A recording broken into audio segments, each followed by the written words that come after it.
Thank you for joining us. I want to share with you how goal setting transforms lives.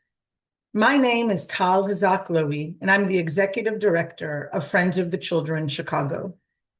Friends of the Children is a professional mentoring organization, intentionally serving the children facing the greatest risk factors and with the least protective factors in their lives. We recruit children in kindergarten and pair them with salaried, highly trained professional mentors who support their social, emotional, and academic development. We commit to walking beside each child and their family for 12 and a half years, no matter what. I'll start by sharing a personal story. 24 years ago, I decided to train for a marathon. When I started, I couldn't even run a mile. Really, the hardest part was committing to the training, but I did, and I showed up week after week, and eventually I crossed that finish line. Afterward, I felt incredibly proud. I expected that. What surprised me was what completing the marathon taught me about myself, that I could set what felt like an unrealistic goal, keep showing up, and actually do it. Think about your own version of that moment, a goal you set, worked toward, and finished.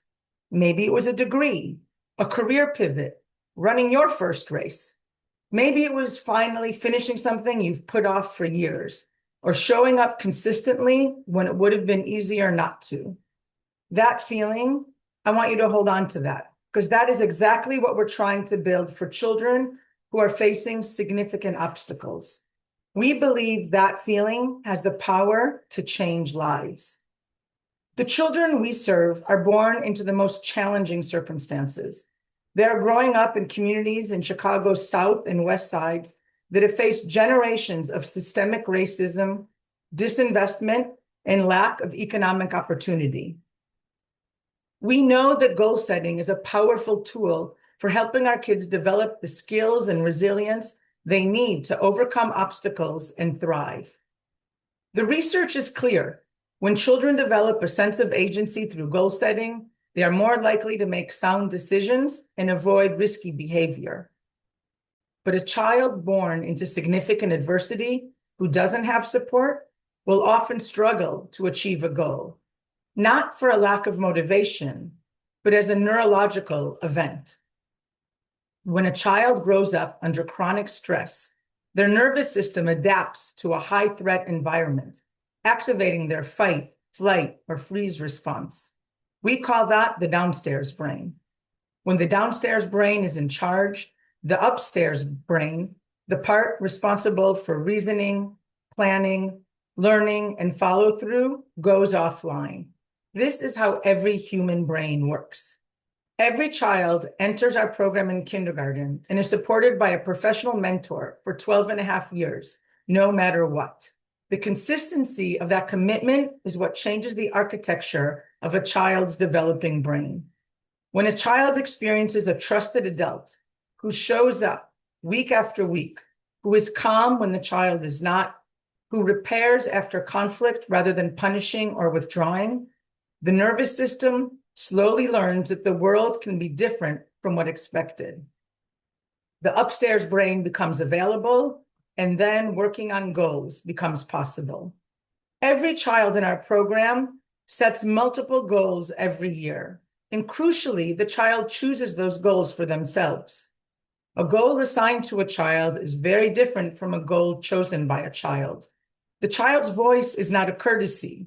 It is the mechanism of ownership. For a child in early elementary school, a goal might be learning to tie their shoes, mastering a cartwheel, or saving money for that video game they've always wanted. Real, small, chosen by them. Over time and with experience, they set more ambitious goals. This progression is intentional. A young child cannot think in years, but they can look at something that feels just out of reach and say, I can't do this yet, but I can if I work at it. That is the beginning of future orientation. That is hope made concrete. Each goal that is accomplished builds a muscle, not just the skill of finishing a task, but the deeper capacities that goal setting develops: planning, time management, problem solving, and perseverance. Year after year, that muscle gets stronger. Accomplishing goals serves two purposes. First, there's the sense of achievement, the satisfaction of completing something that required effort and persistence. Second, there's what that accomplishment teaches a child about themselves. When a young person connects their goals to their sense of identity, they become expressions of agency and self-belief. This matters especially for children growing up in communities shaped by violence and poverty. Goals offer something rare, a sense of control when life feels chaotic. When a child finishes a goal, we celebrate every time. Their name goes on the goal wall and they ring the gold bell.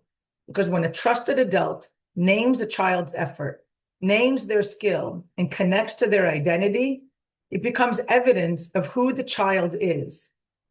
Said enough times by someone who genuinely believes it over years, that becomes the inner voice a child carries within themselves long after our program ends. It all starts with a 5-year-old choosing something small that matters to them, and a mentor saying, "You did that. That is who you are." The goal isn't the point. The person who emerges from the goal, that's the point.